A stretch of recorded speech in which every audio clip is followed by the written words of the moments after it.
Well, people in the UK cast their votes in parliamentary elections on May the 7th, and with less than 2 weeks to go between now and then, the Financial Times is saying today that some business leaders are alarmed by the latest polls. They feel that although the current Prime Minister, David Cameron, has delivered an economic recovery, he has failed to turn that into a winning position with the voters. One of the campaign's hot-button issues is Britain's future inside the European Union. And in fact, a YouGov UK poll of what voters may have in mind shows a tight race between the Labour Party and Mr Cameron's Conservative Party. Labour has a 1-point lead, but of course keep in mind that there is a 3% margin of error on this poll. You can bet all the contenders will be watching today's news closely vis-à-vis this firm, HSBC. The UK-based bank says that it's looking at moving its headquarters away from London now. In a warning to politicians from all parties, the bank says that the impact of extra regulation and fears that the UK could leave the European Union have prompted this particular review. Well, I have a CEO with me on the show today to discuss all of this, as well as the property market, because that could be affected as well in the next government, whoever will be running this country in a couple of weeks from now. Guy Grainger is the UK Chief Executive of JLL, Jones Lang LaSalle, and he's in our London studio. Thank you for coming on the show. Guy, if I start out with how the business community is viewing this election, we've got, again, companies like HSBC saying they're planning on upping sticks and leaving. We've got various FTSE 100 CEOs writing in the Financial Times, or at least commenting to the Financial Times, that they're not happy that the economic recovery message hasn't gotten through. What do you think?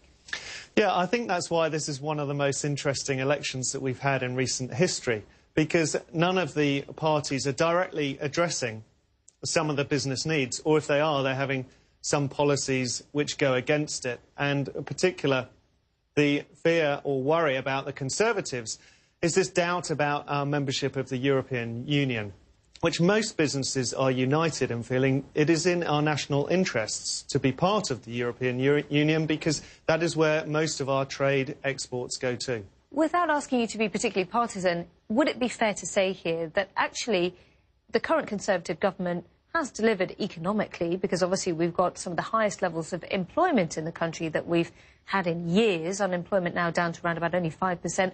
Germany has levels like that. That's great news.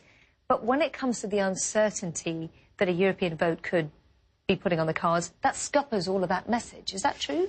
Yeah, well, I mean, it doesn't scupper the whole thing. We are still in a place with positive growth, and compared to a lot of the economies out there, the UK is a very positive place to be. So we can't take our eyes off that. There has been some real success. But yeah, I think it does cast doubt about our future place within Europe. And businesses don't like uncertainty. You know, the vote on Europe would not be immediately. It's likely to be at least a year out. And during that period, there would be uncertainty. I mean, most of the commentary is that actually we would stay in Europe after the vote, but during that period, there's an element of doubt. Yeah, and there could be an element of renegotiation of treaties either way, because the UK is veering so much towards that. Now, all of this affects the property market. Jones Lang LaSalle is a huge property company. We've got a mansion tax to consider on properties worth about $3 million and above if, say, Labour and Liberal Democrats make it into power. We've also got, you know, foreign direct investment that might be curtailed precisely because the UK might be losing its pivotal position in Europe.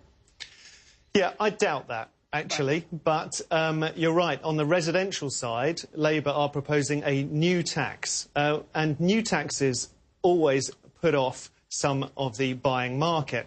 And there could be alternatives to that by using existing taxes. So we find that a strange move, even though we understand the reasons behind it. In the commercial sector, actually, the attractiveness of UK as a place to invest will remain whoever gets in. And I think the only real uncertainty is what you talked about, HSBC, in terms of the headquarter locations. Let me ask you about the right to buy plan, because that's the Conservatives' supposed big vote winner. Will it work? What will it mean? Well, we don't think that that is a good plan, because it undermines the principle of what housing associations are about. And the big challenge for the UK is to provide more affordable housing, particularly in areas of great urbanisation like London and the South East.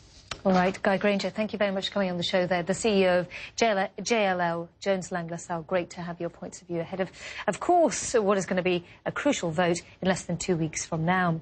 Well, speaking of which, tune in tonight for a groundbreaking debate.